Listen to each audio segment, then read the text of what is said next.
Alright you guys, welcome back to another video. Today we're going to be finally moving into the round 2 of the lower half of the bracket.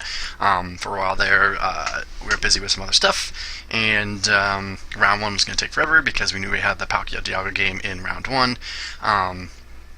which we knew was going to take forever, and I was just kind of dreading doing that. But now that it's done, we can finally actually start watching some of these round 2 videos from the lower half of the bracket. So today's matchup is going to be featuring Beedrill versus Fighting Aggro, both decks that, obviously won the round 1 games. I don't really remember how it is, probably should have looked it up before I started the video, but, from here on out you can know that at least these decks have at least won 1 game. So, if you're looking for just match plays of good decks, from here on out, you're looking at quote-unquote good decks, I think. There might be some few exceptions. So, let's think about this matchup here. Fighting Aggro is obviously going to try to be way more aggressive with it. The one thing that Beedrill does have going for it, I believe some of them have fighting resistance. I could be wrong on that front. If they do have fighting resistance, then once it gets into Beedrill, it'll be kind of hard, and there are a lot of Pokemon in the Fighting Aggro deck that are weak to grass as well. So that is something to think about. The weakness and resistance is going to play a big role.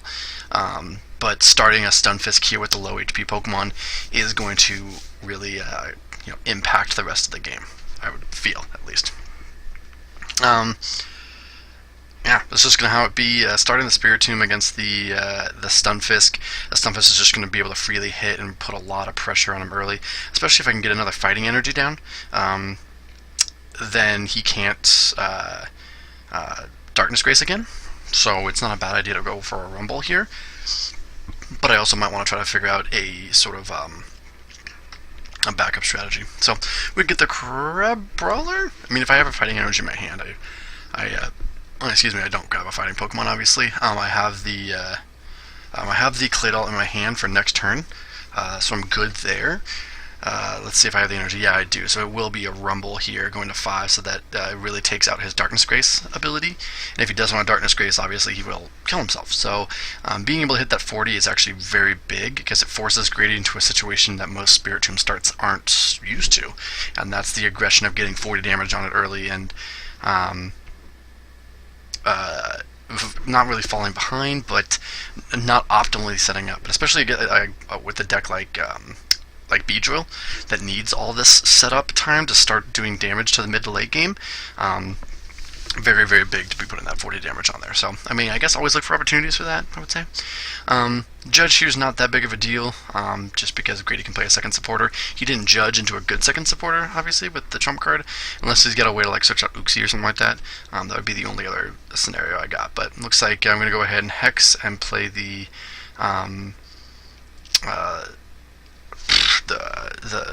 what was that, the Mysterious Fossil down, so that if I can get that Aerodactyl in the second turn, could really slow down Grady's start, just something really fast.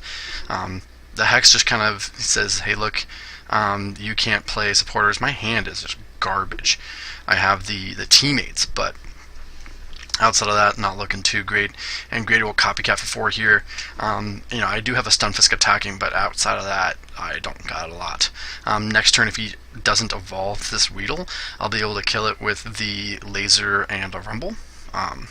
So that's why Grady's reading this Kakuna here, see how much HP he's got, what the effect does. I don't think it's actually super relevant. Hex is just going to slow down the Uxie play if he has it, or the Claydol if he evolves it. So kind of a slow start. Pow Pad, I don't remember if that was actually in my hand or not, but here's a Laser just trying to do some more damage. And holding on to that teammates for when he does eventually get a knockout. Not looking too good that he judged me into a very, very bad hand. But we're going to go ahead and set up this 20 and 20. So the effect is when I attack him, I lose, or I get poisoned. That's what that is, looks like. So yeah, even though I had that, the fairly decent start of Stunfisk into the Spiritomb to set him up into awkward situations, I couldn't capitalize on it because of the poor judge. Looking at that hand of mine, like I said, I'm just looking for him to knock me out. I really don't want to bench the Carbink. It is weak to grass, and it's just kind of not useful in this matchup. Like, even though the break will accelerate some energies back, it's just not like a beneficial. It doesn't put me into a beneficial position, I would say. So really, it just, being able to promote the mysterious fossil, I'm fine anyways, right? Because I can promote that after I die, which will it gives me that free retreater and gives me time to teammates or something, like teammates for an energy card of some sort, and try to find just a way to keep the damage and the knockouts flowing, I would say. So,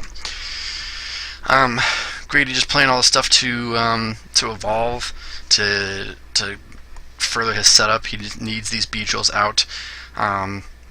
Looks like this won't be a knockout unless he tries to snipe something, unless he can get another. Yeah, this gust of wind comes down. Baltoy is weak to grass, so this takes away any sort of searching out that I have, because if I got any sort of searching cards, it could have been a Claydol to draw more cards. So now the searching outs all of a sudden will go for like an Uxie. Claydol would have been instantly better. So Greedy definitely taking advantage fully of my poor start. Well, not poor start, but poor judge. The start was fine, but the judge is what kind of killed this momentum that I had. Energy removal, Grady just playing all of his Lost Stone cards here. Energy removal in hopes to, maybe I don't have an energy, maybe I don't top deck an energy. The Muddy Water will be the only attack I can use instead of that Rumble. So, but looks to be thinking of some stuff here. Grady does some math here, and he actually knocks me out with poison. So the teammates won't come into effect. I do hit the Aerodactyl, but I'm hitting the Aerodactyl late, and the only reason I'm doing the Aerodactyl here is just to kind of slow down Grady's turns. He's going to need a Hex to get into more Pokemon. Or a Goop rather. So then the turns that he does Goop or Hex are the turns that I have to try to evolve. It's just really unfortunate that Grady had this Goop, the Evolution, and the Colress all in his hand ready to go for that big turn. So regardless, he is going to be taking a knockout on the active, which is just really, really scary, putting me down to only a Porygon and an Aerodactyl on the field. But here's Grady taking full advantage of this Goop play, and now the Aerodactyl's hurting me more than it's hurting him, just because I can't get into my support Pokemon. But really, I kind of needed to do it to kind of force this Goop out of him, because if I didn't Goop, he wouldn't have played it, and probably used it at a later stage of the game. So we'll see what we can top deck here. Looks like I finally will be able to play that Teammates now that I was knocked out naturally instead of with Poison. I might just go for the Porygon and maybe Oak, just to kind of draw some cards, refresh that hand, Porygon, and just kind of hope to draw into like a switching card of some sort, or just grab that Floatstone and the Oak. So Floatstone comes down. Let's see if the Oak is the play. Looks like Item Finder. It was a top deck, because I wouldn't have played otherwise. Yep, so it will be the Floatstone and the Oak, hoping to draw a searching card to just draw into that Porygon naturally. There's more outs to draw a searching card than there is to draw a switching card. So, Dazzle Machine for Oak again. Looks like I had a Pokemon Communication, but maybe no Pokemon. I saw one flash there. I saw Strong Energy, a Battle Compressor. Maybe I'd have to think about this play a little bit more. Do I Pokemon Communication for the Porygon 2? Do I Communication for a Pokemon? Nope, looks to be just an energy removal stall tactic here. And it's going to be switching a pass, so yeah, no Pokemon to go with that Pokemon Communication. The Battle Compressor wasn't going to be much. I had to attach the Strong Energy to just kind of stall him a little bit more. Grady's going to need something like a double Rainbow, maybe a Retreat and an attack with the other Beedrill. Grady's just really, really setting up here, and that really punishing the slow start that I had. That's just kind of what this game is coming down to here. But if you look at the time step, this game does last a while, so there's obviously some sort of like comeback that might happen here. I don't really remember. Games Live were forever ago, so I'm watching alongside you guys and trying to figure out what's going on. So we're seeing Grady drawing through his deck, being able to Mallow here. Guzma something up. Oof, this is not good. That Porygon being drawn up is just not optimal. Here's a scoop up on the Uxie so he can still use his Claydol to draw some more cards. Grady's just having nothing but options here towards my dead start. So in hindsight, the Aerodactyl might not have been the best play in the world, right? But it did bait out the Goop, the Goop Gas attack. So kind of playing for that later game. but I really needed that Aerodactyl earlier, I would say. I think the Aerodactyl would have swung this matchup had it hit the field in the early stages of the game, because it wouldn't have allowed him to set up all these Beedrills as quickly, or rather his support Pokemon, and would have kept Stunfisk alive, but it doesn't. So let's see. He does take the knockout on the Porygon, and Rosie's is the supporter I hit him back with. Maybe Grady doesn't have enough energy for me to go for a Relicanth play. Yep, it will be a possible Relicanth play. Uxie to draw more cards, so hopefully we can get some sort of switching and attachment cards and knock him out with this Relicanth. That might be the option here. So I say to Grady, hey, I'll grab some other Pokemon and then Pokemon Communication for the Uxie. Does that work? Just to kind of dig it out of my hand. Battle Compressor to compress some bad things away. Don't need the Hulucha because it doesn't have EXs, and don't need the Regirock because he is weak to grass. But nope, we're going to go with Mara Shadow instead. The Hulucha might come in handy for free retreat. But Uxie up to 5. There's a Misty's Wrath. That's going to help for place more cards. Choice Band down. And a Mysterious Fossil now. Let's see what we can get off that. Maybe a switching card and an energy. There's the energy. And there's a Scoop Up.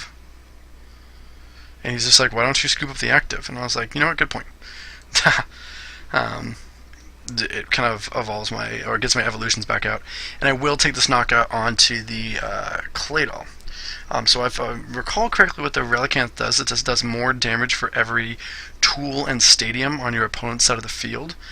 And it snipes it. I think it's 30 damage for every tool and stadium on your opponent's side. So because of the Choice Band, the Muscle Band, and the Force of Giant Plants, it is sniping for 90. Kind of a cool little tech card. I kind of want to put it in some more stuff that already plays fighting energies. Obviously, fighting aggro is just going to play everything good that's fighting, and it's obviously a good card because if your opponent gets a little bit overzealous with some stuff, it can start sniping. So take the Claydol here just because knocking out the Beedrills, I wouldn't have been able to. I could knock out one of the Beedrills on the bench, which cool and all, but I think that taking the support Pokemon here is much more important. So we're going to bring up Crabominable, and maybe we can get some sort of Iris Attach Evolve play. I think that might be what I'm looking for here, just to get a quick knockout back and have Grady try to dig for some more stuff to get a Revenge KO. That might be the line of play here. That Porygon 2 is sitting on the bench with 60 HP, so being able to snipe that is important.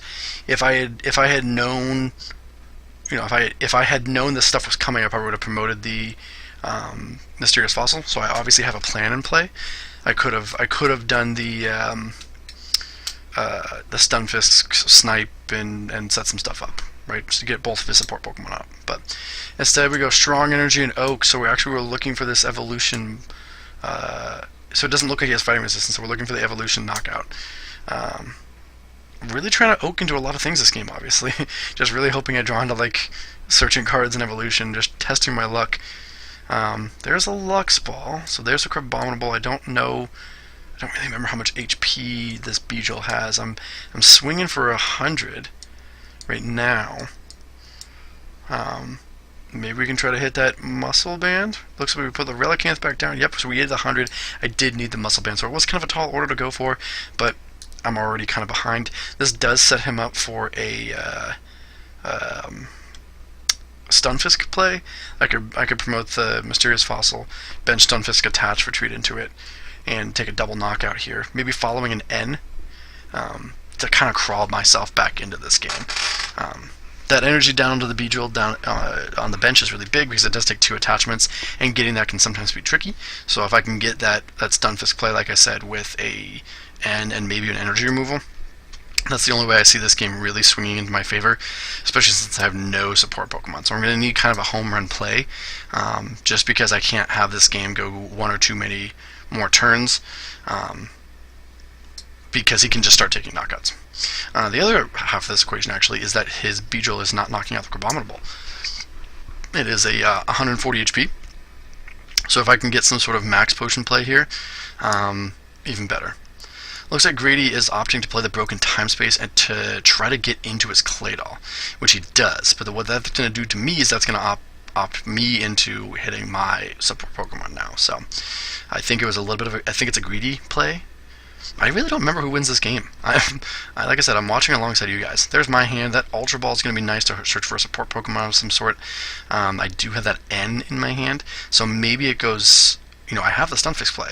I can go Ultra Ball for Stunfisk, attach N. So I have that play. The Claydol is in play now, though, because of his... because of the Broken Time Space play. So... So maybe that out's no longer in effect, but Grady's kind of getting the perfect board here. 2 support Pokemon and 4 Beedrills. He's getting to that state. I let him get way too far into it, so now he can just need a Kakuna and that last Beedrill, and it will be a not fun thing for Alex to have to go against that sort of thing. We'll find out. Grady's just digging through that deck. There's a Kakuna. He might even grab a Beedrill. There's an item finder. He might grab an Evolution. So then that would be a knockout because he would have that last Beedrill. Yep, so that is a knockout here. He's using Flutter Wings. He might just grab some sort of Pokemon so he doesn't top deck it. Looks like he grabbed a Spinnerack. And unfortunately, this will be a knockout. So promoting the Relicanth. So I think we're going for this... must be going for the N play. Ultra Ball probably grabbing a Baltoy, I would imagine. Wouldn't, or maybe an Porygon. It's one of the two. Probably a Baltoy. Yep, there's the Baltoy, and then the N is going to come down. So it looks like I'm going to opt for the Snipe on the Claydol yet again, and just saying, hey, look, I'm going to die. Or maybe hoping for that Focus Sash. That could be the other play. Just because I know that I have the Stunfisk out, and look, there is the Stunfisk. So I might just go ahead and say... look, I'm going to telegraph that play, bench it next turn. I didn't switch to Surprises because I saw the double rainbow in there. Yeah, even better. So Dowsing Machine looks like it's grabbing a Lux Ball. That's definitely going to grab the Baltoy, the Claydol, sorry. Hopefully to set some more cards up because I did end him. But like I said, I am ending him and taking the Claydol. So basically it is the same as like what I tried to do last turn. But instead of taking the knockout on his important Pokemon, I'm taking the knockout on his Claydol. Really going to need probably another N and him missing the Claydol again. Because if he has a way to retrieve it, I'm kind of out of luck. But we'll see where Grady goes with this. He's going to take a Guzma onto the Lapras and probably snipe around it, I betcha. He's probably going to just take this knockout onto the Claydol and really put me in a very compromising position. Grady goes ahead and Cosmic Powers here. He doesn't have Cosmic Power. Hopefully we catch that. Because I saw him put some cards in the bottom of his deck and draw until he had 6. So I think I actually reversed this. I think eventually I'm like, wait a minute, dude. Like, you don't have Cosmic Power. This game was probably... I mean, we played Palkia Dialga on the same weekend.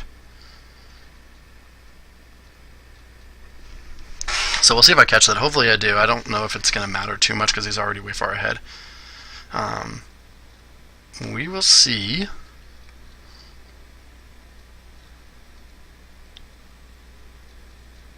That might be it, because he just put 3 cards back on top of his deck, but he's Marliesing here.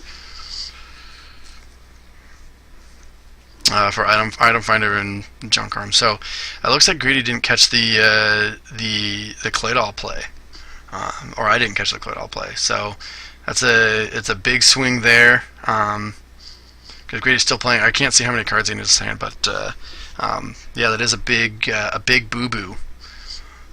Because that was my out back into the game there, the Claydol. So big giant misplay there. Next, we try to catch this stuff, but obviously we didn't this time around. So so no big deal. Beedrill probably would have won anyways. We might see. I mean, who knows? I mean, I think Beedrill's going to win this game at this point. It's kind of over, to be honest. Especially with the new prizes coming out, and him taking 2 more prizes and knocking out my Claydol here. So hopefully it doesn't come too much of an issue in the later stages of the game. But like I said, we'll see.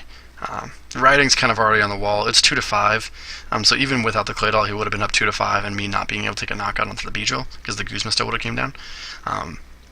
So the only thing that would have changed this turn is maybe the backup Porygon being online. That's the only thing. So Skylar for scoop up. I'm going to go ahead and Stark Mountain to move the energy up. Obviously, I don't have another energy in my hand. Oh, no, we're going for the knockout, actually. The Rumble plus the energy looks like it will be a knockout. So, Stark Mountain helping to charge myself up there. Grady will be able to get another return KO. I'm going to need to try to find the Stunfisk again to get that double knockout, followed by like an N and a Goop, just because he does have that Porygon out. So, at this stage of the game, it is kind of game over, I would say, because he takes a knockout here, goes down to 1 prize. The only thing he's really looking for is a way to set something else back up so that he can take his last prize. That's kind of what he's looking for here. He's going to say, hey, look, how can I prevent him from getting the Stunfisk back out, and or how can I set myself up so that if I get End, I'm fine. Like even with the Porygon, like if I Goop an N, you know, the backup Porygon, if I Goop an N, then that Porygon's a moot point, especially since I can one-shot it so easily with the fighting weakness. But, you know, we'll see where Grady goes with his teammates. It might just be like a Revitalizer and a Retriever, just to get the Beedrill straight back out, and if he has got an energy just attached to it, because then that's going to set him up perfectly for game. All he needs to draw is an energy, and it's game over. So we'll see what he grabs here. I mean, he also needs a Broken Time Space. So Lux Ball actually is the option coming down. He's going to grab Shaman instead. Fighting Resistance, same sort of effect. He's just going to attach to it, and then the next turn he'll be able to attach to it and game over. I think the Shaman is a better play, you're right. And the Hex even. So, you know, writing kind of on the wall here. It looks like I'm going for the Rosies just to get a knockout. I'll Rosies into the Mysterious Fossil, I think. Just to, you know, say, hey, look, you need Lysander or Guzma to knock to win here. Yep, and that's what it will be. Into the Mysterious Fossil. And Grady's going to attach and probably play. There's a Computer Search for an energy, and he already has a Lysander for that game. So the Claydol misplay ended up not coming into play super much, but it still was a misplay. But Beedrill goes ahead and take that one. It's the really power of Beedrill Swarm. Beedrill Swarm is one of those decks that once it gets ahead, it stays ahead. So, but anyways, thanks for watching, guys. Hope you have a great rest of your day.